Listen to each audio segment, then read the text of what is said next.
출근길 묵상 365 이야기 묵상 2021년 11월 7일 영국이여 정직하라 윌버포스의 외침. 18세기의 영국은 이른바 해가 지지 않는 나라였습니다. 막강한 해군력으로 전 세계 여러 곳에 영토를 확보하고 대영 제국을 이뤘습니다. 하지만 산업혁명 후유증으로 난국 상황이기도 했습니다. 빈부격차의 심화와 아동 인권 유린 등의 사회적 혼란과 부패에 의해 불을 지르듯 성직자들의 타락과 태만도 심각했습니다. 당시 영국은 세계에서 제일 가는 노예무역국이었습니다. 국가 재정 수입의 30% 이상이 노예무역을 통한 수입이었습니다. 노예무역이 영국의 해양산업에도 지대한 영향을 미칠 정도였습니다. 조선업자들과 상인 그리고 해군이 막대한 이익을 나누어 가졌습니다. 그들은 서아프리카 해안에서 아프리카 사람들을 사로잡거나 마을 수장에게서 넘겨받아 짐짝 같은 공간에 채운 후 바다를 항해했습니다. 그래서 영국이나 미국, 사탕수수 재배를 위해 서인도 제도 등에 팔았습니다. 엄청난 노동력 확보와 물동량을 생각하면 영국이 노예무역을 쉽게 포기할 수 없었습니다.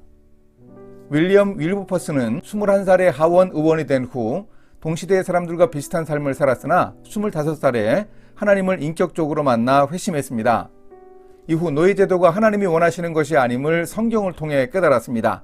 그리고 자신의 삶부터 실천하여 하나둘 영국 사회의 개혁을 차근차근 실천해 나갔습니다. 그 자신부터 개혁했습니다. 윌버포스는 상류층 인사들이 속한 클럽에서 탈퇴하고 도박과 춤을 끊었습니다. 당시 극장이 매우 타락했기에 극장 출입을 그만두었습니다. 그리고 노예무역 폐지 청원서를 의회에 제출했습니다. 39만 명 이상의 서명을 받고 하원의 중견 의원인 폭스의 지지도 얻었습니다. 하지만 계란으로 바위를 치는 격이었습니다. 의원들 개인의 이익과 국가의 이익 앞에서 성경적 명분은 무기력해 보였습니다. 하지만 윌버포스는 다각적인 노력을 펼쳤습니다. 평생의 친구였던 피트 수상이 지병으로 사망하고 노예제 폐지의 주역이었던 폭스 의원이 외무장관에 임명되면서 노예무역에 관한 문제는 다시금 기회를 얻었습니다. 결국 노예무역제도 폐지안은 찬성 283, 반대 16이라는 압도적인 표 차이로 통과되었습니다. 오랜 시간 윌버포스와 노예제 폐지의 뜻을 같이 한 사람들의 노력으로 1807년에 영국에서 노예무역은 법적으로 폐지되었습니다. 하지만 법적 노예무역 폐지로 노예들이 실제로 해방을 맞은 것은 아니었습니다. 윌버포스는 아프리카 대륙에 배상하는 일을 첫 번째 과제로 삼았습니다. 서남아프리카의 시에라리온에 정착촌을 만들어 노예로 끌려갔던 사람들을 정착시키려고 했습니다. 하지만 우여곡절을 겪어야 했고 그런 구체적인 노력을 다한 후 1833년 7월 27일 오랜 질병과 노구로 고생하던 윌버포스가 죽음을 며칠 앞둔 때에 한 소식을 들었습니다.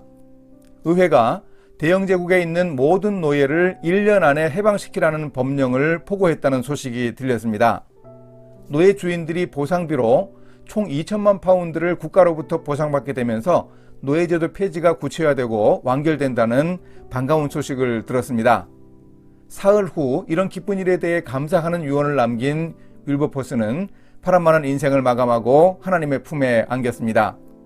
1787년 10월 28일 당시 27살의 영국 하원 의원 윌리엄 윌버포스가 일기에 노예무역 폐지라는 목표를 하나님이 자신에게 주셨다고 적은 후 실로 46년 만에 꿈을 이루었습니다. 윌버포스는 노예무역 폐지뿐만 아니라 사회 속의 부조리와 부정부패와도 평생 싸웠습니다. 나폴레옹이 주도한 전쟁의 희생자, 북미 인디언, 아이티섬 주민, 그리고 남아공의 호텐토트족 문제에도 개입했습니다. 영국 내 굴뚝 청소에 고용된 아이들의 열악한 근무 조건을 반대하는 운동, 석탄 광산의 실태와 방적 공장의 열악한 조건과 방대한 노동시간 등을 개선하고자 노력하기도 했습니다. 당시 영국 귀족들은 그런 현실을 당연시하며 살았으나 윌버포스는 문제의식을 가지고 영국 사회에 외쳤습니다. 윌버포스가 회심한 후 하나님이 주셨던 인생의 두 사명, 즉 노예제도 폐지와 사회적 악습의 폐지를 위해 평생 노력했고 결실을 보았습니다. 잠언 31장에서 르무엘 왕의 어머니는 왕의 책임에 대해서 이렇게 말합니다. 너는 말 못하는 자와 모든 고독한 자의 송사를 위하여 입을 열지니라. 너는 입을 열어 공의로 재판하여 공고한 자와 궁핍한 자를 신원할지니라. 하나님이 창조하신 세상에서 왕의 사명을 다해야 할 우리는 약하고 소외되고 도움이 필요한 사람들을 향해 목소리를 높여야 합니다.